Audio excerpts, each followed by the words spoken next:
Hello friends, कसे आहात तुम्ही? स्वागत आहे तुमचं माझ्या चॅनलमध्ये. तर एकदा काय होते, एक राजा असते आणि त्याचा खूप मोठा असा म्हणजे एम्पायर असते आणि त्याच्या म्हणजे महालामध्ये नाही का एक साधू होते. तर तो राजा त्या साधूची खूप सेवा करते आणि त्या सेवेने प्रसन्न होऊन तो साधू त्याला एक तावीज देते. त्याला सांगते, जाताना सांगते, ही तावीज तेव्हाच उघडतो जेव्हा तुला असं वाटेल की सर्व काही संपलं आणि आता पुढे काही मार्गच नाही.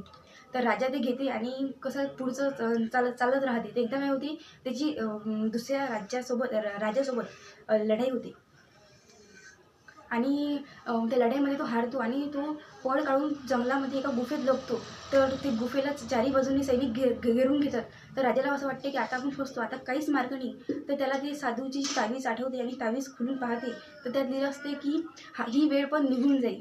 तर त्यामुळे ती शांत राहते आणि थोड्या वेळात काय होते, ते सैनिक तिथून निघून जातात. तर त्यामुळे कसं असते, आपल्या जीवनामध्ये पण असंच असते. वाईट काळ असो, चांगला काळ असो, हा राहत नाही, असा तो निघूनच जातो. म्हणून वाईट काळ असं म्हणायचं की ही वेळ निघून जाईल. वेळ हा कधीच थांबत नसते. वेळ प्रत्येकाची निघून जाते. वाईट काळ असं म्हणायचं की ही वेळ निघून जाईल.